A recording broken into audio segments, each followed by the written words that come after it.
എങ്ങനെയാണ് തൗബ ചെയ്യേണ്ടതെന്ന് എൻ്റെ പ്രിയപ്പെട്ടവർക്ക് ഞാനൊരു സാമ്പിള് പറഞ്ഞു തരാം. സമയമില്ല പെങ്ങളെ.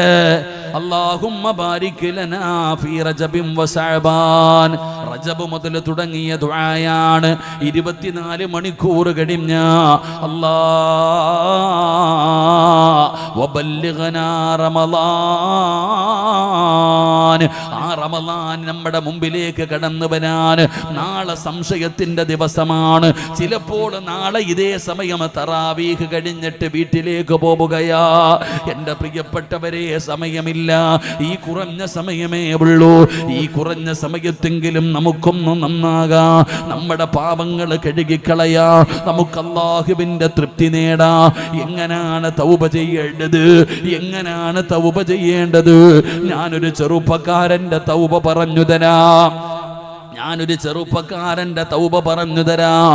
പെങ്ങളെ, തൗബ ചെയ്യേണ്ടത് എങ്ങനാണെന്ന് പഠിച്ചോ.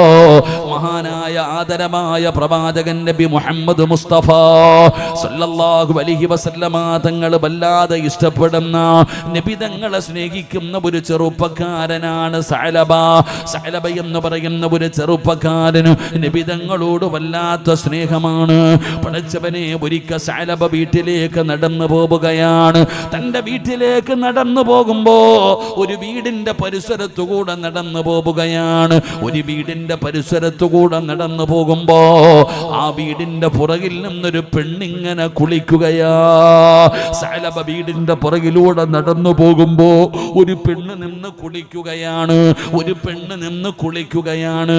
ഒരു സുന്ദരിയായ പെണ്ണ് കുളിക്കുന്നത് കണ്ടപ്പോ ചെറുപ്പക്കാരനായ സഅലബ നോക്കുകയാ. സാധാരണ നോട്ടമല്ല, യാദർശികമായി കാണുന്ന ഒരു കാഴ്ചയല്ല. പടച്ചവനെ, അങ്ങനെ കുളിക്കുന്നത് കാണാൻ വേണ്ടി പോയതുമല്ല. സഅലബ നോക്കുമ്പോ ഒരു പെണ്ണ് നിന്ന് കുളിക്കുകയാണ്. സഅലബ കണ്ടടോ, കണ്ണെടുക്കുന്നില്ല, നോക്കി നിൽക്കുകയാണ്. ആ നോട്ടം അങ്ങ് വല്ലാതെ നീണ്ടുപോയി. പടച്ചവനെ, കുറച്ചു കഴിഞ്ഞപ്പോ സഅലബ പെട്ടെന്ന് ചിന്തിക്കുന്നു, അല്ലാ, ഞാൻ എന്താണ് ചെയ്യുന്നത്? അല്ലാഹുവേ, വ്യഭിചരിച്ചല്ലോ അല്ലാ, ഞാൻ വ്യഭിചരിച്ചല്ലോ അല്ലാ, പാപം ചെയ്തല്ലോ അല്ലാ, എൻ്റെ കണ്ണുകൊണ്ട് ഹറാമ് കണ്ടല്ലോ അല്ലാ. സഅലബ കരയുകയാ. അവിടെ നിന്ന് ചിന്തിക്കുന്നു, റബ്ബേ, ഈ ഹറാമ് കണ്ട കണ്ണുകൊണ്ട് ഞാൻ ഇനി ഇങ്ങനെ നബിതങ്ങളെ കാണും, അല്ലാഹുവിന്റെ റസൂലിന്റെ മുഖത്ത് എങ്ങനെ നോക്കും? എന്റെ മുഖത്ത് നോക്കിയാ നബിതങ്ങൾക്ക് അത് മനസ്സിലാകുമല്ലോ. അല്ലാഹുവിന്റെ റസൂലിന്റെ മുമ്പിൽ ഇനി എങ്ങനെയാ വ്യഭിചാരിയായ ഞാൻ പോകുന്നത്? സഅലബ കരയുകയാണ്. ഓടിയടാ ചെറുപ്പക്കാരാ, സഅലബ ഓടുകയാണ്. പടച്ചവനെ, വീട്ടിലേക്കല്ല ഓടിയത്, പഴുത്തു കിടക്കുന്ന മണലാരുണ്യത്തിലേക്ക് ഓടുകയാണ്. പൊട്ടിക്കരയുകയാണ്, റബ്ബേ, ഞാൻ നരകത്തിലാണല്ലോ അല്ലാ, നരകത്തിലാണല്ലോ അല്ലാ. സഅലബ കരഞ്ഞുകൊണ്ട് പോവുകയാണ്. മലഞ്ചെരുവിലൂടെ നടക്കുകയാണ്. ഒരു ദിവസം കഴിഞ്ഞു, ഒരാഴ്ച കഴിഞ്ഞു, 2 ആഴ്ച കഴിഞ്ഞു, 3 ആഴ്ച കഴിഞ്ഞു. സഅലബയെ ഒരാളും കാണാനില്ലടോ. പിന്നെ ഒരാളും സഅലബയെ കണ്ടിട്ടില്ല. സഅലബ കരഞ്ഞു വിളിച്ചുകൊണ്ട് മലഞ്ചെരുവിലൂടെ നടക്കുകയാണ്. 40 ദിവസം കഴിഞ്ഞപ്പോ, 1ഉം 2ഉം ദിവസമല്ല, 40 ദിവസം കഴിഞ്ഞപ്പോ അതാ വരുന്ന മുഖറബുൽ അംലാഖു മലക്കു ജിബ്രീൽ അലൈഹിസ്സലാം അല്ലാഹുവിന്റെ പ്രവാചകന്റെ മുമ്പിലേക്ക് കടന്നു വരികയാ. യാ റസൂലല്ലാഹ്, അല്ലാഹുവേ, നബി തങ്ങളോട് ജിബ്രീൽ പറയുന്നു, നബിയേ, സഅലബ എന്ന് പറയുന്ന ഒരു ചെറുപ്പക്കാരൻ നരകത്തെ ഭയന്നുകൊണ്ട് കരഞ്ഞു വിളിച്ചുകൊണ്ട് നടക്കുന്നു, നബിയേ, അവന്റെ തൗബ അല്ലാഹു സ്വീകരിച്ചെന്ന് പറയണേ നബിയേ. മോനെ പറഞ്ഞു വിട്ടത് അല്ലാഹുവാ. ജിബ്രീലാണ് വന്നു പറയുന്നത്. 7 ആകാശം കടന്നു ജിബ്രീൽ വരണമെങ്കിൽ അവൻ എത്ര കരഞ്ഞിട്ടുണ്ടാകും ചെറുപ്പക്കാരാ, എത്ര സങ്കടപ്പെട്ടിട്ടുണ്ടാകും പെങ്ങള്. മലഞ്ചെരുവിലൂടെ കരഞ്ഞു വിളിച്ചുകൊണ്ട് നടക്കുന്ന സഅലബയുടെ തൗബ അല്ലാഹു സ്വീകരിച്ചെന്ന് പറഞ്ഞബിയേ. അല്ലാഹുവിന്റെ പ്രവാചകന് സുബഹിക്ക് പള്ളിയിൽ വന്നു, നമസ്കാരം കഴിഞ്ഞു. അല്ലാഹുവിന്റെ റസൂൽ ചോദിക്കുന്നു, എവിടെ സഅലബ, എവിടെ സഅലബ? യാ റസൂലല്ലാഹ്, കാണാനില്ല നബിയേ. എവിടെയാണെന്നറിയില്ല നബിയേ. അള്ളാന്റെ റസൂൽ ഉമർ തങ്ങളെ വിളിച്ചു, സൽമാൻ തങ്ങളെ വിളിച്ചു. 2 പേരെയും വിളിച്ചിട്ട് പറഞ്ഞു കൊണ്ടുവരാറ്, എവിടെയുണ്ടെങ്കിലും വിളിച്ചു കൊണ്ടുവാ. ഉമർ തങ്ങളും സൽമാൻ തങ്ങളും സുബഹി നമസ്കാരം കഴിഞ്ഞു പള്ളിയിൽ നിന്ന് തിരച്ചിറങ്ങുകയാണ്. എവിടെയാണെന്ന് നോക്കി നടക്കുകയാണ്, കാണുന്നില്ലടോ. ഒരുപാട് തിരഞ്ഞു നോക്കി, ഒരുപാട് അന്വേഷിച്ചു നോക്കി, എവിടെയാണെന്നറിയില്ല. അവസാനം പടച്ചവനെ ദുഹറിന്റെ സമയമായി. അങ്ങനെ ഉമർ തങ്ങളും സൽമാൻ തങ്ങളും മരുഭൂമിയുടെ മലഞ്ചെരുവിലൂടെ ഇങ്ങനെ നടന്നു പോവുകയാണ്. അപ്പോഴാണ് ഒരു ആട്ടിടയനെ കാണുന്നത്. ആടുമേക്കുന്ന ഒരു മനുഷ്യനെ കണ്ടപ്പോ ഉമർ തങ്ങൾ ചോദിക്കുന്നു, മനുഷ്യ, നിങ്ങൾ ആടുമായിട്ട് ഒരുപാട് സ്ഥലങ്ങളിൽ പോകുന്നതാണല്ലോ, പല മലഞ്ചെരുവിലും പോകാറുണ്ടല്ലോ, എവിടെയെങ്കിലും സഅലബയെ കണ്ടിട്ടുണ്ടോ? ആട്ടിടയനായ മനുഷ്യനോട് ഉമർ തങ്ങൾ ചോദിക്കുമ്പോ ആട്ടിടയനായ മനുഷ്യൻ പറയുകയാണ്, സഅലബയാണോ എന്നെനിക്കറിയില്ല, സഅലബയാണോ എന്നെനിക്കറിയില്ല. ഒരു ദിവസം ഇന്ന സ്ഥലത്ത് ഞാൻ പോയപ്പോ മുടിയൊക്കെ ജട പിടിച്ച എല്ലും തോലുമായ ഒരു ചെറുപ്പക്കാരൻ മണ്ണിൽ കിടന്ന് നിലവിളിക്കുകയാണ്. പഴുത്തു കിടക്കുന്ന മണ്ണില്, ആ മരുഭൂമിയുടെ തിളച്ചു കിടക്കുന്ന മണ്ണുണ്ടല്ലോ, ശരീരത്ത് വാരിയിട്ടുകൊണ്ട് കരയുകയാ. എന്നെ കണ്ടപ്പോ മലയുടെ മുകളിലേക്ക് ഓടിപ്പോയി. ഉമർ തങ്ങളെ, നിങ്ങളെ തിരയുന്ന മനുഷ്യൻ അവനായിരിക്കാം. ഉമർ തങ്ങൾ ചോദിച്ചു, എവിടെയാണ്? പറഞ്ഞ അടയാളം വെച്ചുകൊണ്ട് മലഞ്ചെരുവിലേക്ക് വൈകുന്നേര സമയമായി കടന്നു ചെല്ലുമ്പോ സുബ്ഹാനല്ലാഹ്, സുന്ദരനായ യുവത്വത്തിന്റെ നടുവിലൂടെ നടന്നുപോയ സഅലബ എന്ന് പറയുന്ന ചെറുപ്പക്കാരൻ മുടിയൊക്കെ ജട പിടിച്ച് എല്ലും തോലുമായി കീറിപ്പറഞ്ഞ വസ്ത്രവുമായി ഒരു ഭ്രാന്തനെ പോലെ ഇറങ്ങി വന്നിട്ട് മണ്ണിനകത്ത് കിടന്ന് ഉരുളുകയാ. മണ്ണുവാരി ശരീരത്തിലിടുകയാ. തെറ്റു ചെയ്തല്ലോ, നരകത്തിലാണല്ലോ. അല്ലാ, മരിച്ചാ മതി റബ്ബേ, മരിച്ചാ മതി റബ്ബേ. ഞാൻ തെറ്റു ചെയ്തു പടച്ചവര്, ഞാൻ തെറ്റു ചെയ്തു പടച്ചവര്, എന്നെ നരകത്തിലിടല്ലേ അല്ലാ എന്ന് പറഞ്ഞുകൊണ്ട് പഴുത്തു കിടക്കുന്ന മണ്ണിൽ കിടന്ന് പിടയുമ്പോ ഉമർ തങ്ങൾ വിളിക്കുന്നു, സഅലബാ, സഅലബാ. മുത്തുനബി വിളിക്കുന്നു, സഅലബാ. അല്ലാഹുവിന്റെ റസൂൽ വിളിക്കുന്നു, സഅലബാ. ഇല്ല തങ്ങളെ, അല്ലാഹുവിന്റെ റസൂലിന്റെ മുമ്പിൽ ഞാൻ വരൂല, ഞാൻ പാപിയാ, ഞാൻ പാപിയാ, നരകത്തിന്റെ വിറകു കൊള്ളിയാ. ഉമർ തങ്ങൾ പറഞ്ഞു, സഅലബാ, നിന്നെ നബി തങ്ങൾ വിളിക്കുന്നു, ഞാൻ വരില്ല. എന്നെ കൊണ്ടുപോകണമെങ്കിൽ എന്റെ കാലിൽ കയറ് കെട്ടി മണ്ണിലൂടെ വലിച്ചിടച്ചു കൊണ്ടുപോക്കോ, അല്ലാതെ ഞാൻ വരൂല. ഉമർ തങ്ങൾ പറഞ്ഞു, സഅലബാ വാ സഅലബാ. ഉമർ തങ്ങളെ സഅലബയ്ക്കറിയാ.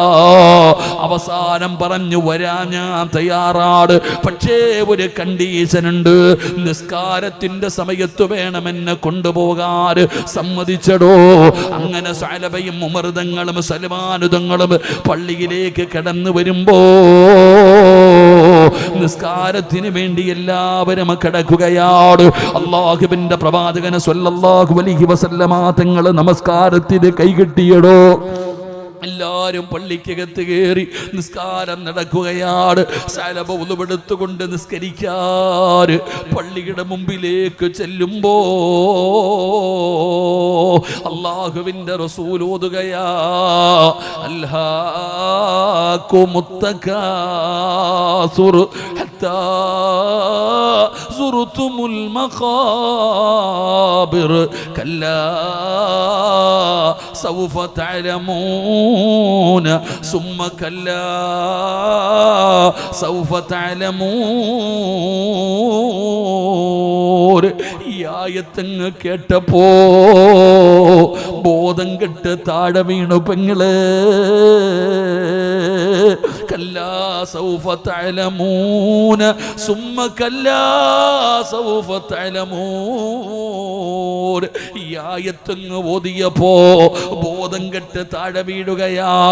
നമസ്കാരം കഴിഞ്ഞടോ അള്ളാന്റെ റസൂല് കടന്നു വന്നു. സഅലബയുടെ മുഖത്ത് വെള്ളമൊഴിച്ചു. ബോധം തിരിച്ചു വന്നപ്പോ നിബിതങ്ങൾ പറഞ്ഞു, വീട്ടിൽ പോ സഅലബ, അള്ളാഹു പുറത്തു തന്നിരിക്കുന്നു സഅലബ. എന്തൊരു കോലമാ സഅലബ. വീട്ടുകാര് വല്ലാത്ത സങ്കടത്തിലാ സഅലബ. സൽമാനേ വീട്ടിൽ കൊണ്ടുപോയി വിടാൻ പറഞ്ഞു വിടുകയാണ്.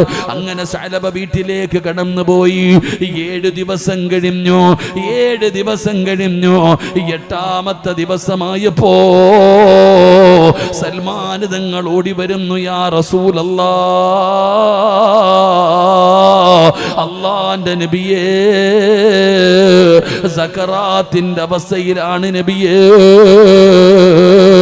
ഉറങ്ങാറില്ല നബിയേ, ഭക്ഷണം കഴിക്കാറില്ല നബിയേ, രാവും പകലും കരച്ചലാണ് നബിയേ. അങ്ങ് പറഞ്ഞു വിട്ടതിന് ശേഷം കരച്ചല് മാറിയിട്ടില്ല. അവസാനം കരഞ്ഞ് കരഞ്ഞ് കരഞ്ഞ് സക്കറാത്തിന്റെ അവസ്ഥയിൽ കിടക്കുന്നു നബിയേ. ഒന്ന് വരുമോ നബിയേ, ഒന്ന് വരുമോ നബിയേ. അല്ലാഹുവിന്റെ പ്രവാചകൻ സ്വല്ലല്ലാഹു അലൈഹി വസല്ലമ തങ്ങൾ സഅലബയുടെ വീട്ടിലേക്ക് കടന്നു ചെന്നു. മരണത്തോട് മല്ലടിച്ചുകൊണ്ട് കിടക്കുന്ന സഅലബയുടെ ചാരത്തേക്ക് കടന്നു ചെന്നു. ചെറുപ്പക്കാരാ, നബി തങ്ങൾ അടുത്തു പോയിരുന്നു.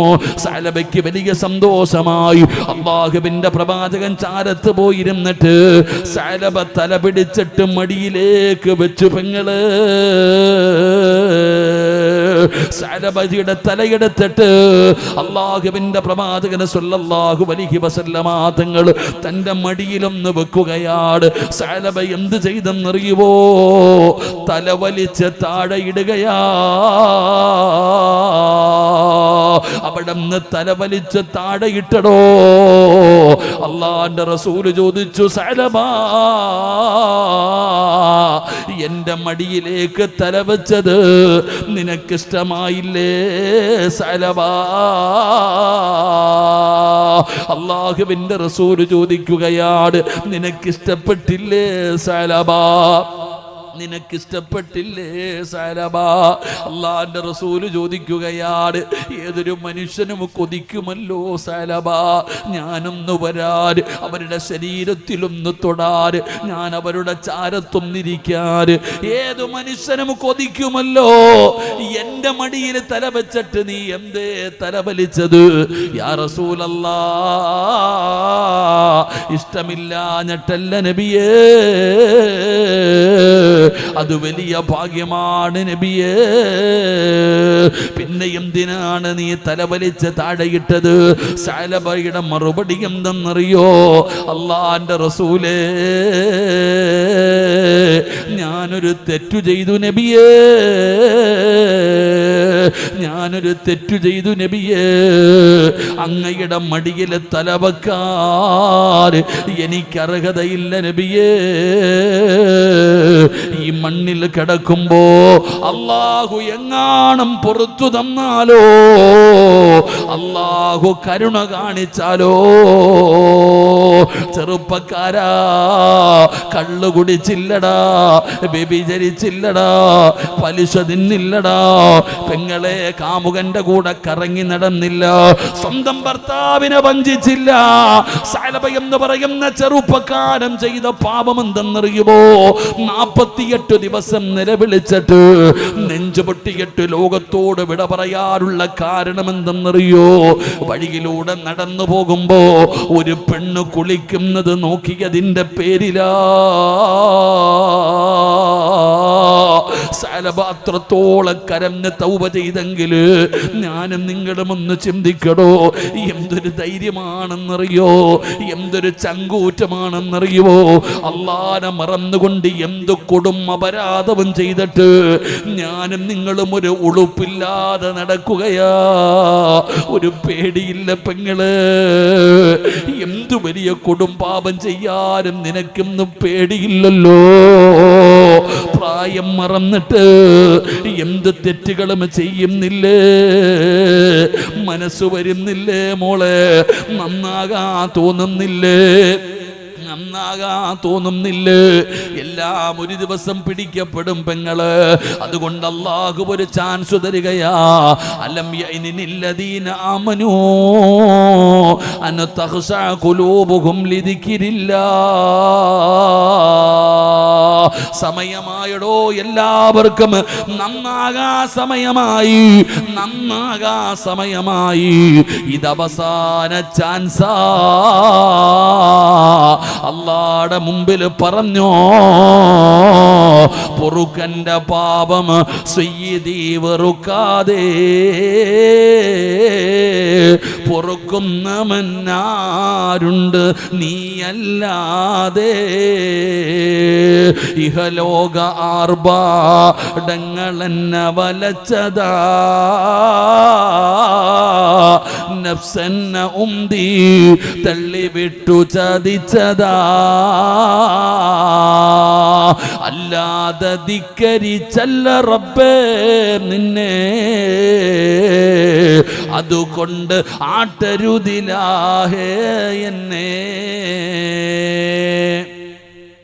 വഴിയിലൂടെ നടന്നു പോയപ്പോ ഒരു പെണ്ണ് കുളിച്ചുകൊണ്ട് നിൽക്കുന്നത് നോക്കിയതിന്റെ പേരിലാ സാലബ 48 ദിവസം കരഞ്ഞിട്ട് നെഞ്ചുപൊട്ടി മരിച്ചുപോയത്. അള്ളാഹു നമുക്ക് ഈമാൻ നൽകുമാറാകട്ടെ. നമ്മളിങ്ങനെ നടക്കാ ചങ്ങായിമാരെ.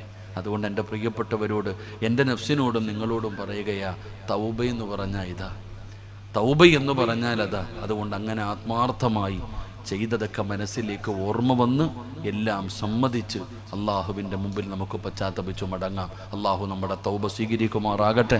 നമ്മുടെ ദുആയ്ക്ക് അള്ളാഹു ഇജാബത്ത് നൽകി അനുഗ്രഹിക്കുമാറാകട്ടെ. അപ്പോൾ അൽഹംദുലില്ലാ, നിങ്ങളെയൊക്കെ വരാനും കാണാനും നിങ്ങളുടെ മുമ്പിൽ പ്രസംഗിക്കാനും അള്ളാഹു ഒരു അവസരം നൽകി. അൽഹംദുലില്ലാ. എൻ്റെ പ്രിയപ്പെട്ടവരെ, പറയണമെന്ന് ആഗ്രഹമുണ്ട്. പക്ഷേ ഞാൻ വീട്ടിൽ നിന്ന് ഇറങ്ങിയിട്ട് ആഴ്ചകളായി. ഞാൻ സമസ്തയുടെ 100ാമത് വാർഷികത്തിന് ഇറങ്ങിയതാണ്. ആ സമ്മേളനത്തിന് ഇറങ്ങിയിട്ട് ഇതുവരെ വീട്ടിലേക്ക് തിരിച്ചു പോയിട്ടില്ല. എൻ്റെ സ്വന്തം വാപ്പാടെ ആണ്ടിന് പോലും ഞാൻ പോയില്ല. അള്ളാഹു എൻ്റെ ഉപ്പായ്ക്ക് സ്വർഗം കൊടുത്ത് അനുഗ്രഹിക്കും. അള്ളാഹു ഖബറിടം വിശാലമാക്കി കൊടുക്കുമാറാകട്ടെ. എൻ്റെ ഉമ്മ സുഖമില്ല, അള്ളാഹു ആഫിയത്തുള്ള ദീർഘായുസ്സ് കൊടുക്കുമാറാകട്ടെ. അപ്പോൾ അൽഹംദുലില്ലാ, ഇന്ന് രാത്രി വഴുത് കഴിഞ്ഞിട്ട് വേണം നാളെ ഒരു ദിവസമുണ്ട് വീട്ടിൽ പോകാൻ. അത് കഴിഞ്ഞാൽ പിന്നെ തറാവീഹ് തുടങ്ങി പള്ളിയിലേക്ക് വരണം. അപ്പോൾ അതുകൊണ്ട് അൽഹംദുലില്ലാ, എനിക്കും ശാരീരികമായി ചില പ്രയാസങ്ങളൊക്കെ ഉണ്ട്. നിങ്ങളൊക്കെ എനിക്ക് വേണ്ടി ദുആ ചെയ്യണം. നിങ്ങളുടെയൊക്കെ ദുആയിൽ എന്നെ പ്രത്യേകമായിട്ട് ഉൾപ്പെടുത്തണം. എനിക്ക് റമളാനിൽ നോമ്പ് പിടിക്കണം, തറാവീഹ് നിസ്കരിക്കണം, ഒരുപാട് നന്മകൾ ചെയ്യണം. അതിനുള്ള ആഫിയത്തിനും ആരോഗ്യത്തിനും വേണ്ടി നിങ്ങളൊക്കെ ദുആ ചെയ്യുക. അള്ളാഹു നമ്മുടെ രോഗങ്ങൾക്കൊക്കെ അള്ളാഹു ശുഭ നൽകുമാറാകട്ടെ. ചോദിക്കട്ടെ, വാപ്പയോട് ചോദിക്കട്ടെ, 50 60 എന്തേ നന്നാകാത്തത്? ഇനിയെങ്കിലും അതിൻ്റെ കാരണം നിനക്കറിയണ്ടേ? ഇനിയെങ്കിലും ഈ വയസ്സാകാലത്ത്, ഈ മരണമെടുത്തു വരുന്ന സമയത്തെങ്കിലും അതിൻ്റെ കാരണം എന്താണെന്ന് നിനക്കറിയണോ പെങ്ങള്? ചെറുപ്പക്കാരാ, ഉമ്മമാര് പറയുന്ന ഉസ്താദേ, എൻ്റെ മകനെ ഞാൻ തല്ലി നോക്കി, ഉപദേശിച്ചു നോക്കി, തങ്ങന്മാരുടെ ചാരത്ത് കൊണ്ടുപോയി നോക്കി, ഒരുപാട് ദുആ ചെയ്തു നോക്കി. എന്തേ എൻ്റെ മകൻ നന്നാകാത്തത്? എൻ്റെ മകള് നന്നാകാത്തത്? എന്നെ കടിച്ചു കീറുകയാണ്. ഉമ്മയോട് മകള് കിടന്ന് കയർക്കുകയാണ്. 8ാം ക്ലാസ്സിലും 9ാം ക്ലാസ്സിലും 10ാം ക്ലാസ്സിൽ പഠിക്കുന്ന മകളോട് ഉമ്മ എങ്ങാനും എന്തെങ്കിലും ഒന്ന് പറഞ്ഞാൽ അവള് ശത്രുവിനെ പോലെ കടിച്ചു കീറുകയാണ്. കയ്യിൽ കിട്ടുന്നതെടുത്ത് വലിച്ചെറിയുകയാണ്. വാപ്പ എന്തെങ്കിലും മക്കളോട് പറഞ്ഞാൽ വാപ്പാടെ നേരെ കൈപൊക്കുകയാണ്. പടച്ചവനെ, എന്തു പറ്റിയല്ല, എന്തു പറ്റിയല്ല, എന്തു പറ്റിയല്ല? അതിൻ്റെ കാരണമറിയണോ? നന്നാകാത്തതിന്റെ കാരണം അറിയണോ? പടച്ചവനെ ഇൻസ്റ്റാഗ്രാം തുറന്നു കഴിഞ്ഞാൽ എവിടെയും മുസ്ലിം മക്കളാടോ ഈ ഉമ്മത്തിന്റെ അനുയായികളാടോ നമുക്ക് തന്നെ നാണം തോന്നുകയാണ്, നമുക്ക് തന്നെ ലജ്ജ തോന്നുകയാണ്. എന്തേ കാണിക്കുന്നത്? അത് വെച്ച് നോക്കുമ്പോൾ ഇവിടുത്തെ ഹൈന്ദവനും മറ്റു മതവിശ്വാസികൾ എത്ര ഡീസൻ്റാടോ, എത്ര ഡീസൻ്റാടോ, അവരെ കണ്ട് പഠിക്കേണ്ടൊരവസ്ഥയാണ്. പടച്ചവനെ ഇതൊക്കെ കാണുമ്പോൾ നമുക്ക് വല്ലാത്ത സങ്കടമാണ്. ഇതിന്റെ കാരണമെന്താ? ഇതിന്റെ കാരണമെന്താ? അല്ലാഹു പറയുന്നു, വാപ്പാ വമൻ അളിലമു മിമ്മൻ ദുക്കിറ ബിആയാതി റബ്ബി സുമ്മ അഅറള അൻഹാ വനസിയ മാ ഖദ്ദമത് യദാ. അല്ലാഹുവിന്റെ വിശുദ്ധമായ ഖുർആൻ എവിടെന്ന് പറയുകയാണ്. അല്ലാഹുവിന്റെ വിശുദ്ധമായ ഖുർആൻ കേട്ടിട്ട്, അല്ലാഹുവിന്റെ ഖുർആൻ ഓതിയിട്ട് പടച്ചവനെ നന്നാകാത്തവരുണ്ടല്ലോ, അതിനെ പരിഗണിക്കാത്തവരുണ്ടല്ലോ. അല്ലാഹുവിന്റെ ഖുർആൻ കേട്ട് ഒരു ചെവിയിലൂടെ മറു ചെവിയിലൂടെ കളയുന്നവരുണ്ടല്ലോ. ആ ഖുർആനിന് കൊടുക്കേണ്ട പരിഗണന കൊടുക്കാതെ വന്നാ അല്ലാഹു തരുന്ന ശിക്ഷ കേൾക്കണോ? അല്ലാഹു തരുന്ന ശിക്ഷ കേൾക്കണോ? വഇന തദ്ഉഹും ഇലൽ ഹുദാ ഫലയഹ്തദൂ ഇദൻ അബദാ. അല്ലാഹു തരുന്ന ശിക്ഷ എന്താണ്?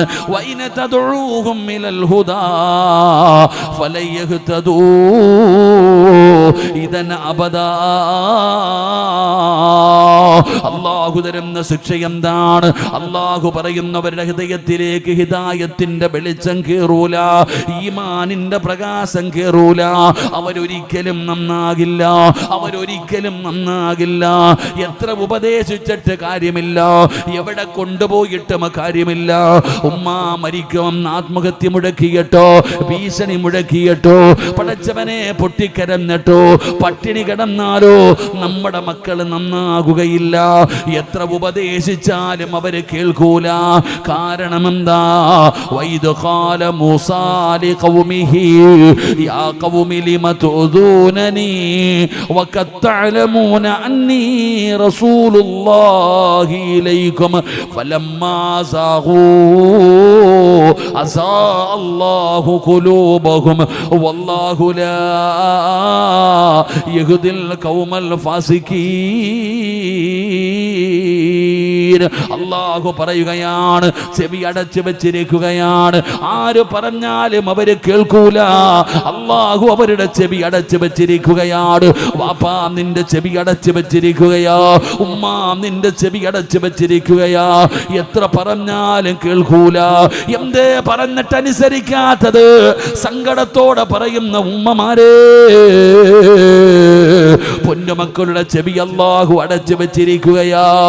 അവർക്ക് ഹൃദയമില്ല, അവർക്ക് കരുണയില്ല. അല്ലാഹു പറയുകയാണ്, അവരുടെ ഹൃദയം അല്ലാഹു സീല് വെച്ചിരിക്കുകയാ. അവരുടെ ഹൃദയം അല്ലാഹു സീല് വെച്ചിരിക്കുകയാ. എങ്ങനാ നന്നാവുക? എങ്ങനാ ശരിയാവുക? പറയുന്നത് കേൾക്കൂല, ഹൃദയത്തിലേക്ക് ഇറങ്ങൂല. ഇത് അല്ലാഹു കൊടുക്കുന്ന ശിക്ഷയാണ്. വേണ്ടെന്ന് പറഞ്ഞ് എഴുതി തള്ളുമടോ. അല്ലാഹു ഇവനെ വേണ്ടെന്ന് പറഞ്ഞ് എഴുതി തള്ളുകയാ. അല്ലാഹുവേ ഞങ്ങളെ കാക്കണേ അല്ലാ. പടച്ചവനെങ്ങാണ് എഴുതി തള്ളിയാൽ, ഈ ലോകത്തിന്റെ അധിപനായ അള്ളയെങ്ങാണം വേണ്ടെന്ന് പറഞ്ഞ് എഴുതി തള്ളിയാ, ഈമാനില്ലാതെ ചത്തുപോകുമടാ ചെറുപ്പക്കാരാ. ഉമ്മമാരെ, എവിടെങ്കിലും കിടന്ന് തീർന്നു പോകുമടോ. ഈമാനില്ലാത്ത മരണമാ, ഈമാനില്ലാത്ത മരണമാ. അല്ലാഹുവേ ഞങ്ങളെ കാക്കണേ അല്ലാ. പടച്ചവരെ, നീ എഴുതി തള്ളുന്നവരുടെ കൂട്ടത്തിൽ ഞങ്ങളെ പെടുത്തല്ലേ അല്ലാ. ഈമാൻ കേളെ അല്ലാ. നന്മ കേൾക്കാത്ത ചെവിയാക്കല്ല അല്ലാ. പടച്ചവരെ, ഈ ലോകത്ത് നിന്ന് യാത്ര പറയുന്ന സമയത്ത് ഈമാനോടുകൂടി മരിക്കാനുള്ള ഭാഗ്യമ തരണേ അല്ലാ. ശഅബാബിട പറയാ പോവുകയാ. അല്ലാഹുവിനെ സുജൂദ് ചെയ്യുന്നതിന് വേണ്ടി ഒരു പള്ളി കെട്ടിയടോ. ആ പള്ളിയുമായി ബന്ധപ്പെട്ട വിഷയത്തിനാണ് ബക്കറ്റുമായി മുമ്പിലേക്ക് വരുന്നത്. ഒരാളും കൊടുക്കാതെ ഇരിക്കല്ലേ, നഷ്ടമില്ല സഹോദരാ. നിങ്ങളുടെ ഒരാളുടെയും 5 നയാ പൈസ അല്ലാഹുവിന് വേണ്ട, അല്ലാഹുവിന് വേണ്ട. പ്രയോജനം നിനക്കാ, ആവശ്യക്കാരൻ നീയാ. അസ്സദഖത്തു റദ്ദുൽ ബലാ, സദഖ വിപത്തുകളെ തട്ടിമാറ്റുമെന്ന് ആദരമായ പ്രവാചകൻ നബി മുഹമ്മദ് മുസ്തഫ സല്ലല്ലാഹു അലൈഹി വസല്ലമ തങ്ങളെ പറയുകയാണ്. അപകടങ്ങളുണ്ടല്ലോ, ദുരന്തങ്ങളുണ്ടല്ലോ, മുസീബത്തുകളുണ്ടല്ലോ, സദഖ തട്ടിമാറ്റുകയാണ്, സദഖ തട്ടിമാറ്റുകയാണ്. മോശമായ മരണത്തിൽ നിന്ന് രക്ഷപ്പെടുകയാണ്. പെങ്ങളെ, എത്ര മരുന്ന് കഴിച്ചിട്ടും രോഗം മാറുന്നില്ല എന്ന് സങ്കടം പറയുന്ന ഉമ്മ, മരുന്ന് വേണോ? മരുന്ന് വേണോ? അല്ലാഹുവിന്റെ റസൂല് പറഞ്ഞ മരുന്നാണ് പെങ്ങള്. എന്താ മരുന്നെന്നറിയുവോ? അല്ലാഹുവിന് ചില അടിമകളുണ്ട്, അല്ലാഹുവിന് ചില അടിമകളുണ്ട്. രോഗം വന്നാ അവര് സദഖ കൊടുത്ത് ചികിത്സിക്കുമെന്ന് ആദരവായ പ്രവാചകൻ നബി മുഹമ്മദ് മുസ്തഫ സല്ലല്ലാഹു അലൈഹി വസല്ലമ തങ്ങൾ പറയുകയാ. അതുകൊണ്ട് പടച്ചവര്, ബക്കറ്റുമായി സംഘാടകർ നിങ്ങളുടെ മുമ്പിലേക്ക് കടന്നു വരികയാ. സംഘാടകർ ബക്കറ്റുമായി നിങ്ങളുടെ മുമ്പിലേക്ക് കടന്നു വരികയാണ്. അല്ലാഹു തന്നതിൽ നിന്നൊരൽപ്പം എടുക്ക്. ഒരിക്കലും നഷ്ടമാകില്ല, ഒരിക്കലും നഷ്ടമാകില്ല. അല്ലാഹുവിനോട് പറയണം, നാഥാ, എന്റെ ശരീരത്തിൽ ഏതെങ്കിലും മാരകമായ രോഗത്തിന്റെ അണുക്കളുണ്ടോ? ക്യാൻസറോ ട്യൂമറോ പോലെ ഏതെങ്കിലും രോഗത്തിന്റെ അണുക്കളുണ്ടോ? ഈ കൊടുക്കുന്ന സദഖയുടെ ബർക്കത്ത് കൊണ്ട് കരിച്ചു കളയണേ അല്ലാ, അറുത്തു മുറിക്കല്ലേ അല്ലാ, പനിയാക്കി മാറ്റണേ അല്ലാ. അല്ലാഹുവിന് ചില അടിമകളുണ്ട്. ആ അടിമകൾക്ക് രോഗം വന്നാൽ അവര് സദഖ കൊടുത്ത് ചികിത്സിക്കും. ഡോക്ടറെ കാണണമെങ്കിൽ തന്നെ പൈസ കൊടുക്കണം, 300 500 ബക്കറ്റിൻ്റെ അകത്ത് ഉള്ളതിടും. മക്കളെ രക്ഷപ്പെടും. അള്ളാഹു നമ്മളെ രക്ഷപ്പെടുത്തുമാറാകട്ടെ. 3 സ്വലാത്ത്. സ്വല്ലല്ലാഹു അലാ മുഹമ്മദ്,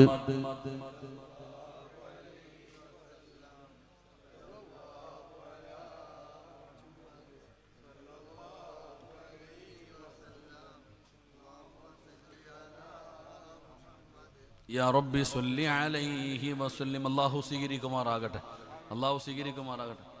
ബക്കറ്റും കൊണ്ടുപോകണ ചങ്ങായി, നിനക്ക് വീട് വെക്കാനൊന്നുമല്ല, നിനക്ക് സ്വർഗത്തിൽ പോകാൻ വേണ്ടിയാ. സമാധാനത്തിൽ പോ, നിന്ന് പേടിച്ചോ. അല്ലാഹു സഹോദരന് സ്വർഗം കൊടുക്കുമാറാകട്ടെ. അല്ലാഹു ആരാണോ ബക്കറ്റ് പിരിവിന് പോകുന്നത് ആ ചങ്ങാതിക്ക് സ്വർഗത്തിൽ പോകാൻ അതൊരു സബബാക്കണേ റഹ്മാനെ. ധൈര്യമായിട്ട് അൽഹംദുലില്ലാ സമാധാനത്തിൽ നിന്ന് പേടിച്ചോ. ചിലപ്പോൾ ഒന്ന് നിന്നാലേ പോക്കറ്റിൽ നിൽക്കത്തുള്ളൂ. അൽഹംദുലില്ലാ, അല്ലാഹു കബൂലാക്കുമാറാകട്ടെ. എൻ്റെ പ്രിയപ്പെട്ട സഹോദരങ്ങളെ, മുഅ്മിനീങ്ങളെ, ചിലര് നന്നാകത്തില്ല. എന്ത് ഇങ്ങനെ ആയിപ്പോയെ? അതിൻ്റെ കാരണം എന്താ? അല്ല വേണ്ടാന്ന് പറഞ്ഞ് എഴുതി തള്ളി. എത്ര വയത് പറഞ്ഞാലും കേൾക്കൂല, ഇനി എന്തെല്ലാം പറഞ്ഞാലും കേൾക്കൂല. അതാ ഇന്നത്തെ പെൺകുട്ടികൾ പറയുന്ന, ഉസ്താദ് നിങ്ങൾ ഇത്ര പറഞ്ഞിട്ട് കാര്യമില്ല, ഞങ്ങൾ മാറൂല, ഞങ്ങൾ മാറൂല. ഈ ജീവിതം ആസ്വദിക്കാനുള്ളതാണ്, ഈ ജീവിതം സുഖിക്കാനുള്ളതാണ്. ആരാ മോളെ എങ്ങനെ പറഞ്ഞത്? ആരാ പെങ്ങളെ ഇങ്ങനെ പറഞ്ഞത്? ഫെബ്രുവരി 14 കാമുകനെ കാണാൻ പോയ പെങ്ങളെ, ഉസ്താദേ എത്ര പറഞ്ഞാലും ഞങ്ങൾ മാറൂലെന്ന് പറയുന്ന പെങ്ങളോട് എങ്ങനെ വേണമെങ്കിലും നടക്കുമോളെ? തല മറയ്ക്കണോ മറയ്ക്കാതിരിക്കണോ? തുണിയിട്ടുകൊണ്ട് നടക്കണോ നടക്കാതെ ഇരിക്കണോ? എന്തു വേണമെങ്കിലും ആർക്കും ചെയ്യാം. അതിനുള്ള സ്വാതന്ത്ര്യം ഈ രാജ്യത്തുണ്ട്. പറയുന്നവനെ ഒറ്റപ്പെടുത്തുന്ന കാലമാണ്. എന്ത് വൃത്തികേടുകൾ വേണമെങ്കിലും ചെയ്യാമടോ, അതിന് നിന്റെ കൂടെ ആളുണ്ട്. നിനക്ക് ജയ് വിളിക്കാൻ, നിനക്ക് ഹെൽപ്പ് ചെയ്യാൻ ഒരുപാട് പേര് നിന്റെ കൂടെയുണ്ട്. പറയുന്നവനെ പരിഹസിക്കുകയാണ്, പറയുന്നവനെ ട്രോളുകയാണ്, പറയുന്നവനെ കളിയാക്കുകയാണ്, അവനെ പഴഞ്ചനെന്ന് പറയുകയാണ്. ഉസ്താദന്മാരെ കളിയാക്കുന്ന ഒരുപാട് യൂട്യൂബിന്റെ അഹിലുകാരുണ്ടല്ലോ. മക്കളെ, എന്ത് വേണമെങ്കിലും ചെയ്തോ, എങ്ങനെ വേണമെങ്കിലും നടന്നോ. ചിരിയും കളിയും തമാശയുമായി ആസ്വദിച്ച് നടക്കുന്ന എൻ്റെ ചെറുപ്പക്കാരാ, ഇടയ്ക്കിടയ്ക്ക് കാലിൽ കിടക്കുന്ന ചെരുപ്പിലൊന്ന് നോക്കണേ. ജീവിതം ആസ്വദിച്ചു നടക്കുന്ന എൻ്റെ മുസ്ലിം പെങ്ങളോട് പറയുകയാ, സമയം കിട്ടുമ്പോ ഇടയ്ക്കിടയ്ക്ക് ചെരുപ്പിലൊന്ന് നോക്കണേ. എന്തിനാണ് ചെരുപ്പിൽ നോക്കാൻ പറയുന്നത്? കുല്ലുംരിഇൻ മുസബ്ബഹും ഫീ അഹ്ലിഹി വൽ മൗതു വദിനാ മിൻ ശിറാകി നഅലിഹി. ആ കാലിൽ കിടക്കുന്ന ചെരുപ്പിന്റെ ബാറുണ്ടല്ലോ, അത് നിന്റെ കാലിന്റെ തൊലിയോട് എത്ര അടുത്ത് കിടക്കുന്നോ, ഇതുപോലെ മരണം നിന്റെ കൂടെയുണ്ടെന്ന് മഹത്തുക്കൾ പഠിപ്പിക്കുകയാ. അതുകൊണ്ട് പെങ്ങളെ, ആസ്വദിക്കുമോളെ, അടിച്ചു പൊളിക്കുമോളെ, തോന്നിയതുപോലെ നടക്കുമോളെ. ഒന്നുകിൽ നിനക്ക് അല്ലാഹുവിനെ അനുസരിച്ചുകൊണ്ട് പരിശുദ്ധമായ ദീന മുറുകെ പിടിച്ചുകൊണ്ട് നിനക്ക് ഈ ദുനിയാവിൽ ജീവിക്കാം. അല്ലാതെ നിനക്ക് തോന്നുന്നത് പോലെ ജീവിക്കാനാണ് നിന്റെ ഉദ്ദേശമെങ്കിൽ ഓടടി പൊന്നുമോളെ. എവിടെ വരെ പോകാനാ, എവിടെ വരെ പോകാനാ ചെറുപ്പക്കാരാ? ഓം തോടിയാ എവിടെ വരെ ഓടുമടാ? ഒരു പഴം ചൊല്ലുണ്ടല്ലോ, ഓം തോടിയാൽ എവിടെ വരെ ഓടും?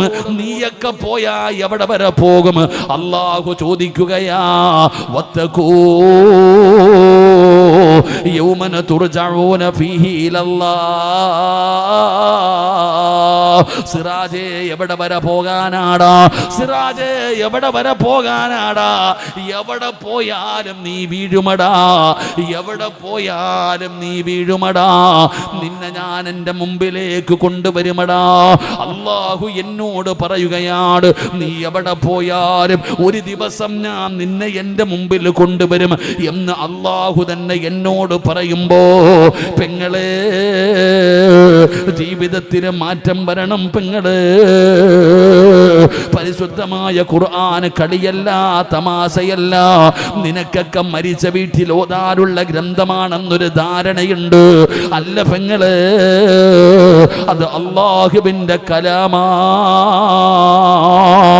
ആ നാൽക്കാലികളെക്കാരും മതപ്പതിച്ചു പോകുന്നു. ഏറ്റവും സങ്കടം അതാ. ഇന്നത്തെ മനുഷ്യന്മാരുടെ ജീവിതം, എൻ്റെ പ്രിയപ്പെട്ടവരെ, എല്ലാവരുടെ ജീവിതം വല്ലാത്ത ഒരു ജീവിതം. നാൽക്കാലികൾ പോലും മതപ്പതിച്ചു പോകുന്ന ഒരു ജീവിതം. നാണവുമില്ല, ലജ്ജയുമില്ല, ഒന്നുമില്ല, ഒരു പേടിയുമില്ല. എന്തു പാപം ചെയ്യാനും വല്ലാത്ത ധൈര്യത്തോടു കൂടി ഈ തലമുറ ചെയ്തുകൊണ്ടിരിക്കുകയാ. അപ്പുറത്ത് നോക്കിയാൽ ഇന്നത്തെ ചെറുപ്പക്കാര്, പടച്ചവനെ, ഇന്നത്തെ യുവതലമുറ, അവരുടെ ജീവിതം കണ്ടാൽ നമുക്ക് പോലും വല്ലാത്ത സങ്കടം തോന്നുകയാണ്. എന്താണ് പടച്ചവനെ ഈ കുട്ടികൾ ചെയ്യുന്നത്? എന്താണ് ഇന്നത്തെ യുവതലമുറ? നമുക്ക് സങ്കടം തോന്നുകയാണ്. എൻ്റെ പ്രിയപ്പെട്ടവരെ, വാപ്പ ചോദിക്കുകയാണ്, ഉമ്മ ചോദിക്കുകയാണ്, ഇവന് വാപ്പാനെ തല്ലാൻ കൈവക്കുകയാണ്. ഇവൻ ഉമ്മയുടെ നേരെ കിടന്ന് കടിച്ചു കീറുകയാണ്. മക്കളെ തല്ലിക്കൊല്ലുന്ന, മാതാപിതാക്കളെ തല്ലിക്കൊല്ലുന്ന മക്കളുടെ കാലമാടോ? പടച്ചവനെ, ഒരു പേടിയുമില്ല, ഒരു കരുണയുമില്ല. മാതാവിൻ്റെ നട്ടെല്ല് പടച്ചവനെ തല്ലിയൊടിക്കുന്ന മക്കളുടെ കാലം. വിദ്യാഭ്യാസമില്ലാത്തവരല്ല, വിദ്യാഭ്യാസമുള്ളവർ തന്നെ പടച്ചവനെ ഇതുപോലെയുള്ള ക്രൂരമായ പ്രവർത്തനങ്ങൾ നടത്തുമ്പോ മുസ്ലിം ഉമ്മത്ത് പടച്ചവനെ എന്തു പറ്റിയെന്നറിയുമോ? എൻ്റെ പ്രിയപ്പെട്ടവരെ, ഇന്ന് മുസ്ലിം സമുദായം എല്ലാവരും മുസ്ലിമീങ്ങൾക്ക് എതിരെ തിരിയുകയാണ്. എല്ലാവരും മുസ്ലിമീങ്ങളെ കുറ്റം പറയുകയാണ്. പടച്ചവനെ ചോദിക്കാനും പറയാനും പോലും ആരുമില്ലടോ. ആർക്ക് വേണമെങ്കിലും മുസ്ലിമീങ്ങളെ എന്ത് വേണമെങ്കിലും പറയാം. പടച്ചവനെ പറയുന്നവന്റെ കൂടെ ആള് കൂടുകയാണ്. ആർക്ക് വേണമെങ്കിലും പരിഹസിക്കാം, ആർക്ക് വേണമെങ്കിലും കളിയാക്കാം. പടച്ചവനെ, മുസ്ലിമിനെ അങ്ങനെയാണെന്ന് മറ്റുള്ളവര് കാണുന്നത്. ഏതെങ്കിലും ഒരാൾ നമ്മളെ സഹായിക്കാനോ നമ്മുടെ കൂടെ വരാനോ ഏതെങ്കിലും ഒരു രാഷ്ട്രീയക്കാരൻ പോലും ഭയപ്പെടുകയാണ്. കാരണം അവരുടെ കൂടെ കൂടിക്കഴിഞ്ഞാൽ അവനെ മുദ്ര കുത്തപ്പെടുകയാ, അവനെ ഒറ്റപ്പെടുത്തുകയാ. അത് കാരണം രാഷ്ട്രീയക്കാര് പോലും പടച്ചവനെ ഒന്ന് പുറകോട്ട് വലിയുകയാണ്. എന്തേ? ഇതിന്റെ അടിസ്ഥാനപരമായിട്ടുള്ള കാര്യം എന്താണ്? ഇസ്സത്തുണ്ടായിരുന്ന ഈ സമുദായമുണ്ടല്ലോ, ഹൈന്ദവനും ക്രിസ്തീയ വിശ്വാസികളൊക്കെ പടച്ചവനെ പരിശുദ്ധമായ ദീനിന്റെ ദഅവത്തുമായി ഇന്ത്യയിലേക്ക് കടന്നു വന്നപ്പോ, കേരളത്തിലേക്ക് കടന്നു വന്നപ്പോ അമ്പലങ്ങൾ തുറന്നു കൊടുത്തവരില്ലേ? പടച്ചവനെ നിസ്കരിക്കാൻ പള്ളികൾ തുറന്നു കൊടുത്തവരില്ലേ? ഇവിടത്തെ ഹൈന്ദവൻ ഒരുപാട് സഹായം ചെയ്തു തന്നല്ലോ. അവരൊക്കെ ആദരിക്കുകയും ബഹുമാനിക്കുകയും ചെയ്തിരുന്ന ഒരു സമുദായമാണ് എൻ്റെ പ്രിയപ്പെട്ടവരെ മുസ്ലിം സമുദായം. പക്ഷേ ഇന്ന് ആ സമുദായം എല്ലാവരുടെ മുമ്പിൽ ചോദ്യചിഹ്നമായിരിക്കുകയാണ്. ആർക്കും എന്തു വേണമെങ്കിലും പറയാം. നമ്മുടെ വിഷയത്തിൽ എല്ലാവരും ഒറ്റക്കെട്ടാണ്. ആദരവായ പ്രവാചകൻ നബി മുഹമ്മദ് മുസ്തഫ സല്ലല്ലാഹു അലൈഹി വസല്ലമ തങ്ങൾ 1500 കൊല്ലം മുമ്പ് നബി തങ്ങൾ പറഞ്ഞല്ലോ, അതാ ഭക്ഷണപാത്രത്തിലേക്ക് കൈകൾ വരുന്നത് പോലെ ഒരു പാത്രത്തിൽ ഭക്ഷണം വെച്ചിരിക്കുകയാണ്, ചുറ്റുഭാഗം മുഴുവനും ജനങ്ങൾ ഇരിക്കുകയാണ്. ആ ഭക്ഷണപാത്രത്തിലേക്ക് കൈകൾ വരുന്നത് പോലെ ഈ സമുദായത്തിന്റെ എതിരെ ശത്രുക്കൾ കടന്നു വരുമെന്ന് ആദരവായ പ്രവാചകൻ നബി മുഹമ്മദ് മുസ്തഫ സല്ലല്ലാഹു അലൈഹി വസല്ലമ തങ്ങൾ പറയുമ്പോ അല്ലാഹുവിന്റെ പ്രവാചകനോട് സ്വഹാബത്ത് ചോദിക്കുകയാണ്, യാ അല്ലാഹുവിന്റെ നബിയേ, നബിയേ ആള് കുറവായിരിക്കുമോ നബിയേ? നബി തങ്ങൾ പറഞ്ഞു, സ്വഹാബ അന്ന് ആള് കൂടുതലായിരിക്കും, സ്വഹാബ അന്നാള് കൂടുതലായിരിക്കും. പക്ഷേ എല്ലാവരും നമുക്കെതിരെ തിരിയുകയാണ്. ഇതിന്റെ അടിസ്ഥാനപരമായിട്ടുള്ള കാരണം എന്താണ്? എന്തുകൊണ്ടാണ് മുസ്ലിം സമുദായം ഇങ്ങനെ നാണം കെടുന്നത്, എല്ലാവരും നമ്മുടെ തലയിൽ കയറുന്നത്? അതിന്റെ യഥാർത്ഥ കാരണം പഠിക്കണമടോ. ഞാൻ രാഷ്ട്രീയം പറയുകയല്ല, സംഘടന പറയുകയല്ല. എൻ്റെ പ്രിയപ്പെട്ടവരെ, ഞാൻ പറയുന്നത് അല്ലാഹുവിന്റെ പരിശുദ്ധമായ ദീനാ. എന്തുകൊണ്ടാണ് ഈ സമുദായം ഇങ്ങനെ നാണം കെട്ടുപോകുന്നത്? അതിന് ഒരേ ഒരു കാരണമേ ഉള്ളൂ. അതിവിടുത്തെ ഹൈന്ദവനല്ല, മറ്റുള്ള മതവിശ്വാസികളല്ല. അതിൻ്റെ അടിസ്ഥാനപരമായിട്ടുള്ള കാരണം നമ്മൾ തന്നെയാണ്, നമ്മൾ തന്നെയാണ്. പടച്ചവനെ, കേവലം പേരുകൊണ്ട് മാത്രം നമ്മൾ മുസ്ലിമായി. നമുക്ക് ഈമാൻ നഷ്ടപ്പെട്ടു പോയി, നമുക്ക് വിശ്വാസം നഷ്ടപ്പെട്ടു പോയി, ഈമാൻ നമ്മുടെ ജീവിതത്തിൽ നിന്ന് നഷ്ടപ്പെട്ടിരിക്കുകയാണ്. ഒരു മുസ്ലിമാകുന്നില്ല, ഒരു മുസ്ലിം മുഅ്മിനാകുന്നില്ല. കേവലം സിറാജെന്നോ അബൂബക്കറെന്നോ ആയിഷയെന്നോ ഖദീജയെന്നോ കേവലം പേരുകൊണ്ട് മുസ്ലിമായി ജീവിക്കുകയാണ്. യഥാർത്ഥത്തിൽ നമ്മൾ മുസ്ലിമീങ്ങളാകുന്നില്ല. യഥാർത്ഥത്തിൽ നമ്മൾ മുസ്ലിമീങ്ങളായ പടച്ചവനെ, മറ്റുള്ളവർ നമ്മളിലേക്ക് കടന്നു വരികയാണ്, അവരാദരിക്കുകയാണ്, അവർ ബഹുമാനിക്കുകയാണ്, അവർ ഇസ്ലാമിനെ കുറിച്ച് പഠിക്കുകയാണ്. പക്ഷേ ഇന്ന് നമ്മൾ മുഅ്മിനീങ്ങളാകാത്തത് കൊണ്ട് എൻ്റെ പ്രിയപ്പെട്ടവരെ, ജനങ്ങൾ നമ്മളിൽ നിന്ന് അകന്നുകൊണ്ടിരിക്കുകയാ. എൻ്റെ പ്രിയപ്പെട്ടവരെ, മുഅ്മിനെന്ന് പറഞ്ഞാൽ ആരാണെന്നറിയോ? ഒരു മുഅ്മിനിന്റെ യഥാർത്ഥ സ്വഭാവം കഅബാലയത്തെ പോലെയാകണം. അല്ലാഹുവിന്റെ പരിശുദ്ധമായ കഅബാലയമുണ്ടല്ലോ, ആ കഅബാലയത്തിന്റെ പ്രത്യേകത എന്തെന്നറിയോ? ആ കഅബാലയത്തിന്റെ പ്രത്യേകത എന്താ? ഇരിക്കുന്ന എല്ലാവരും യാത്ര ചെയ്യാൻ ആഗ്രഹിക്കുന്നവരാ. പടച്ചവനെ, 2 ദിവസം ലീവ് കിട്ടിക്കഴിഞ്ഞാൽ എവിടെ പോകണമെന്ന് വീട്ടിൽ ചർച്ച ചെയ്യുകയാണ്. പടച്ചവനെ, ഊട്ടിയിൽ പോകാം, മൈസൂർ പോകാം, ബാംഗ്ലൂരിൽ പോകാം, ഗോവയിൽ പോകാം, മൂന്നാർ പോകാം. പടച്ചവനെ, വീടിൻ്റെ അകത്ത് ചർച്ച നടക്കുകയാണ്. അപ്പോഴൊരാൾ പറയുന്നു, വയനാട് പോയതാ, മൂന്നാർ പോയതാ, ബാംഗ്ലൂരിൽ പോയതാ. പോയ സ്ഥലത്തേക്ക് പിന്നീട് പോകാൻ നമ്മൾ ആഗ്രഹിക്കുന്നില്ല. എന്നാൽ എൻ്റെ പ്രിയപ്പെട്ടവരെ, അല്ലാഹുവിന്റെ പരിശുദ്ധമായ കഅബാലയമുണ്ടല്ലോ, ആ കഅബാലയത്തിൽ എത്ര പ്രാവശ്യം പോയ മനുഷ്യനാകട്ടെ, എത്ര പ്രാവശ്യം പോയ മനുഷ്യനാകട്ടെ, അവന് കഅബാലയത്തിൽ പോകാൻ ഒരവസരം കിട്ടിയ ഒരു മുസ്ലിമും പറയാറില്ല ഞാൻ അവിടെ പോയതാ ഇനി പോകുന്നില്ല, ഞാൻ മക്കത്ത് പോയവനാ, കഅബ കണ്ടവനാ, അതുകൊണ്ട് മടുത്തു, വേറെ ഒരു സ്ഥലത്തേക്ക് പോകാമെന്ന് ഒരു മുസ്ലിമും പറയാറില്ല. പടച്ചവനെ, ജീവിതത്തിൽ എത്ര പ്രാവശ്യം കഅബാലയം കണ്ടവനാണെങ്കിലും ആ പരിശുദ്ധമായ കഅബാലയത്തിന്റെ മുറ്റത്തേക്ക് കടന്നു ചെല്ലുമ്പോ ആ കറുത്ത കില്ല കൊണ്ട് പൊതിഞ്ഞു വെച്ചിരിക്കുന്ന കഅബ കാണുമ്പോ അല്ലാഹുവേ, ആ കഅബാലയത്തിന്റെ മതാഫിലൂടെ തവാഫ് ചെയ്യുമ്പോ അവന്റെ മനസ്സ് കഅബയിലേക്ക് അലിഞ്ഞു ചേരുകയാണ്. എന്റെ പ്രിയപ്പെട്ടവരെ, അവസാനം എത്ര പ്രാവശ്യം പോയ മനുഷ്യനാകട്ടെ, അവന് കഅബാലയത്തിന്റെ മതാഫിലൂടെ അവസാനം വിടവാങ്ങലിന്റെ തവാഫ് നടത്തുമ്പോ പടച്ചവനെ, ഓരോ തവാഫ് കഴിയുമ്പോഴും അവന്റെ ഹൃദയം ഇങ്ങനെ പിടയുകയാണ്. അവസാനം 7ാമത്തെ തവാഫ് കഴിഞ്ഞിട്ട് ആ കഅബാലയത്തിന്റെ മുറ്റത്ത് നിന്നുകൊണ്ട് അസ്സലാമു അലൈക യാ കഅബത്തുല്ലാഹ്, യാത്രയാക്കല്ലേ അല്ലാ, ഇനിയും എന്നെ ഇവിടെ എത്തിക്കണേ തമ്പുരാന്, ഇനിയും എന്നെ ഇവിടെ എത്തിക്കണേ തമ്പുരാന് എന്ന് കരഞ്ഞുകൊണ്ട് പടച്ചവനോട് പറഞ്ഞിട്ടാണ് പിരിയുന്നത്. ഇത് കഅബയുടെ പ്രത്യേകതയാണ്. എത്ര കണ്ടാലും മതി വരൂല, എത്ര നേരം കണ്ടാലും മതി വരൂല. ചുമ്മാതെ ഇങ്ങനെ നോക്കിയിരിക്കാൻ തോന്നുകയാണ്. എന്തൊരു രസമെന്നറിയുമോ? ഒന്ന് തൊടാൻ, ഒന്ന് ചുംബിക്കാൻ, ഒന്ന് നോക്കിക്കൊണ്ടിരിക്കാൻ പടച്ചവനെ മനസ്സിങ്ങനെ വെമ്പൽ കൊള്ളുകയാണ്. കഅബാലയത്തിന്റെ പ്രത്യേകത ഇതാണ്. ഇതുപോലെയാകണം ഒരു മുഅ്മിന്, ഇതുപോലെയാകണം ഒരു മുഅ്മിന്. എൻ്റെ പ്രിയപ്പെട്ടവരെ, മഹാനായ നബി മുഹമ്മദ് മുസ്തഫ സ്വല്ലല്ലാഹു അലൈഹി വസല്ലമ തങ്ങൾ അല്ലാഹുവിൻ്റെ പ്രവാചകന് കഅബാലയത്തെ പോലെയാണ്. നബി തങ്ങളെ കണ്ടവര് മതിയാകില്ല, നബി തങ്ങളുടെ കൂടെ നടന്നവര്, നബി തങ്ങളോട് സംസാരിച്ചവര്, നബി തങ്ങളുടെ കൂടെ യാത്ര ചെയ്തവര്, നബി തങ്ങളുടെ കൂടെ ഭക്ഷണം കഴിച്ചവര് ഒരാളും പറയാറില്ല ഞാൻ മുത്തി നബിയെ കണ്ടു മടുത്തെന്ന്. നബി തങ്ങളോടൊപ്പം എപ്പോഴും സമയം ചെലവഴിക്കാൻ അവര് കൊതിക്കുകയാണ്. എൻ്റെ പ്രിയപ്പെട്ടവരെ, അല്ലാഹുവിൻ്റെ പ്രവാചകന്റെ സ്വഹാബത്തിന്റെ ചരിത്രം അറിയുമല്ലോ. അതാ പടച്ചവനെ, എത്രയോ ചെറുപ്പക്കാരായ സ്വഹാബത്തിന്റെ ചരിത്രം അറിയാ. അതുകൊണ്ട് എൻ്റെ പ്രിയപ്പെട്ടവരോട് പറയുകയാണ്, ആരും വയലു പറയേണ്ട കാര്യമില്ല, ആരും ഹൈന്ദവനെ ഉപദേശിക്കേണ്ട കാര്യമില്ല. യഥാർത്ഥ മുഅ്മിനായാൽ, യഥാർത്ഥ മുസ്ലിമായാൽ ജനങ്ങൾ അല്ലാഹുവിൻ്റെ പരിശുദ്ധമായ ദീനിലേക്ക് കടന്നു വരികയാണ്. ഏതുപോലെയെന്നറിയുമോ എൻ്റെ പ്രിയപ്പെട്ടവരെ? മഹാനായ ആദരവായ പ്രവാചകൻ നബി മുഹമ്മദ് മുസ്തഫ സ്വല്ലല്ലാഹു അലൈഹി വസല്ലമ തങ്ങള് പടച്ചവനെ, നബി തങ്ങളുടെ കാലഘട്ടത്തിൽ സുമാമ എന്ന് പറയുന്ന ഒരു ഭരണാധികാരി ഉണ്ടായിരുന്നു. യമനിലെ ഭരണാധികാരിയാണ്. അവന് മുസ്ലിമീങ്ങളോട് വല്ലാത്ത വെറുപ്പാണ്.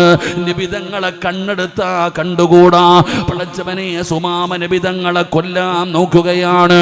3 പ്രാവശ്യം അല്ലാഹുവിൻ്റെ പ്രവാചകനെ കൊല്ലാൻ നോക്കുകയാണ്. അല്ലാഹു സുബ്ഹാനഹു വ തആല നബിതങ്ങളെ എവിടെന്ന് രക്ഷപ്പെടുത്തുകയാണ്. മുഹമ്മദ് നബിയെ കൊല്ലാൻ പറ്റാതെ വന്നപ്പോ അവൻ മുസ്ലിമീങ്ങളെ കൊല്ലാൻ തുടങ്ങി, സ്വഹാബത്തിനെ വേദനിപ്പിക്കാൻ തുടങ്ങി. ഇവന്റെ ഉപദ്രവം സഹിക്കാൻ കഴിയാതെ വന്നപ്പോ സ്വഹാബത്ത് ചെന്ന് പറഞ്ഞു, യാ റസൂലല്ലാഹ്, അല്ലാഹുവിന്റെ നബിയേ, സുമാമയെ കൊണ്ട് തോറ്റു നബിയേ, അവന്റെ ഉപദ്രവം സഹിക്കാൻ കഴിയുന്നില്ല. അല്ലാഹുവിന്റെ പ്രവാചകന്റെ മുമ്പിൽ വന്ന് സ്വഹാബത്ത് സങ്കടം പറഞ്ഞപ്പോ അവനെ കൊണ്ട് അത്രയും ഉപദ്രവമായടോ. നബിതങ്ങൾ പറഞ്ഞു, അവനെ കൊന്നുകളയാർ, ആരുടെ കയ്യിൽ കിട്ടുന്നോ അവര് കൊന്നുകളയാ. അല്ലാഹുവിന്റെ പ്രവാചകൻ അവിടെന്ന് പറയുകയാണ്, നബിതങ്ങൾ കൊല്ലാൻ പറഞ്ഞ മനുഷ്യനാണ്. എൻ്റെ പ്രിയപ്പെട്ട മുസ്ലിമേ, അങ്ങനെ സ്വഹാബത്ത് അവനെ തിരഞ്ഞു നടക്കുകയാണ്. അങ്ങനെ ഇരിക്കുമ്പോഴാണ് പാതിരാത്രിയിൽ മദീനയിൽ ഒരു മനുഷ്യനെ കാണുന്നത്. ആ സമയത്ത് ഒരാളെ കാണുകയാണ്, സ്വഹാബത്ത് പിടിക്കുകയാണ്. അവനോട് ചോദിക്കുന്നത് മുഴുവനും അവൻ കള്ളമാണ് പറയുന്നത്. സ്വഹാബത്തിന് അവനെ സംശയമായി. അതുകൊണ്ട് നബിതങ്ങൾ വന്നിട്ട് ഇവന്റെ കാര്യത്തിൽ തീരുമാനമെടുക്കട്ടെ. അവിടെ നിന്ന് പിടിച്ചു കൊണ്ടുപോയി മസ്ജിദ് നബവിയുടെ തൂണിൽ കൊണ്ടുപോയി കെട്ടിയിടുകയാണ്. അല്ലാഹുവിന്റെ പ്രവാചകൻ സ്വല്ലല്ലാഹു അലൈഹി വസല്ലമ തങ്ങൾ അവിടെ നിന്ന് സുബഹിക്ക് പള്ളിയിലേക്ക് കടന്നു വന്നപ്പോ സ്വഹാബത്ത് പറഞ്ഞു, യാ റസൂലല്ലാഹ്, അല്ലാഹുവിന്റെ നബിയേ, ഇന്നലെ പാതിരാത്രി അസമയത്തൊരു മനുഷ്യനെ കിട്ടിയിട്ടുണ്ട് നബിയേ. അവൻ ഇസ്ലാമിന്റെ ശത്രുവാണെന്ന് തോന്നുന്നു നബിയേ. അതുകൊണ്ട് അങ്ങ് വന്നിട്ട് തീരുമാനമെടുക്കാമെന്ന് കരുതിയിട്ട് അവനെ കൊണ്ടുവന്ന് പള്ളിയുടെ തൂണിൽ കെട്ടിക്കിട്ടിരിക്കുന്നു നബിയേ. ആരാണെന്നറിയില്ല നബിയേ. അല്ലാഹുവിന്റെ പ്രവാചകൻ സ്വല്ലല്ലാഹു അലൈഹി വസല്ലമ തങ്ങള് ആ പള്ളിയുടെ തൂണിൽ കെട്ടിക്കിട്ടിരിക്കുന്ന മനുഷ്യൻ ആരാണെന്ന് തിരിച്ചറിയാൻ അല്ലാഹുവിന്റെ പ്രവാചകൻ ചെന്ന് നോക്കുമ്പോ നബിതങ്ങള് ചിരിക്കുകയാ. അല്ലാഹുവിന്റെ പ്രവാചകൻ അവിടെ നിന്ന് പുഞ്ചിരിക്കുകയാ. എന്നിട്ട് ചോദിക്കുന്നു, സ്വഹാബാ, ഈ കിടക്കുന്നതാരാണെന്നറിയുമോ സഹാബാ? ഈ കിടക്കുന്നതാരാണെന്നറിയുമോ സഹാബ? സ്വഹാബത്ത് പറയുന്നു, അറിയുന്നില്ല നബിയേ. അല്ലാഹുവിന്റെ റസൂല് പറഞ്ഞു, ഇവനാണ് സുമാമ. ഏ സഹാബ, ഇവനാണ് സുമാമ, ഇവനാണ് സുമാമ. അല്ലാഹുവിന്റെ പ്രവാചകൻ അവിടെ നിന്ന് പറയുമ്പോ സ്വഹാബത്ത് അവിടെ നിന്ന് ചാടി എഴുന്നേൽക്കുകയാണ്. അവൻ അത്രയും വലിയ ക്രൂരനാണ്, ഒരുപാട് പേരെ കൊന്നവനാണ്. അല്ലാഹുവിന്റെ പ്രവാചകൻ എങ്ങാണം എന്നോടൊന്ന് കൊല്ലാൻ പറഞ്ഞിരുന്നെങ്കിൽ, അല്ലാഹുവിന്റെ റസൂൽ എങ്ങാണമെന്ന് പറഞ്ഞാൽ അടുത്ത നിമിഷം അവനെ കൊല്ലുന്നതിന് വേണ്ടി സ്വഹാബത്ത് മുഴുവനും തയ്യാറായി നിൽക്കുമ്പോ കാരുണ്യത്തിന്റെ പ്രവാചകന്റെ മറുപടി എന്തെന്നറിയുമോ? അല്ലാഹുവിന്റെ റസൂലിനെ കുറിച്ച് പഠിക്കണേ. നബിതങ്ങളുടെ മറുപടി എന്തെന്നറിയുമോ? സ്വഹാബാ, ഒരാളും തൊട്ടുപോകാൻ പാടില്ല, ഒരാള് പോലും തൊട്ടുപോകാൻ പാടില്ല. സുമാമയെ തൊട്ടുപോകരുത്, സുമാമയെ തൊട്ടുപോകരുത്. അല്ലാഹുവിന്റെ റസൂൽ അവിടെ നിന്ന് പറയുകയാണ്. സ്വഹാബത്ത് മുഴുവനും അത്ഭുതത്തോടെ നോക്കി നിൽക്കുകയാണ്. നബിതങ്ങളെ കൊല്ലാൻ നോക്കിയവനാണ്, ഒരുപാട് പേരെ കൊന്നവനാണ്, നബിതങ്ങൾ തന്നെ കൊല്ലാൻ പറഞ്ഞവനാണ്. അവനെ കൈ കിട്ടിയപ്പോ അല്ലാഹുവിന്റെ റസൂൽ പറയുന്നു, ഒരാള് പോലും തൊടാൻ പാടില്ല. എന്റെ പ്രിയപ്പെട്ട സഹോദരങ്ങളെ, എന്നിട്ട് നബിതങ്ങള് രണ്ടാമത് പറയുകയാണ്, സുമാമയ്ക്ക് ഭക്ഷണം കൊടുക്കണം, പട്ടിണിക്കിടാൻ പാടില്ല. നിങ്ങൾ ഭക്ഷണം കൊണ്ടുവന്ന് കൊടുക്കണം. അതാ ഒട്ടകത്തിന്റെയോ ആടിന്റെയോ പാല് കറന്നു കൊണ്ടുവന്ന് കൊടുക്കണം. സുമാമയെ പട്ടിണിക്കിടാൻ പാടില്ല. അല്ലാഹുവിന്റെ റസൂൽ അവിടെ നിന്ന് കൽപ്പിക്കുകയാ.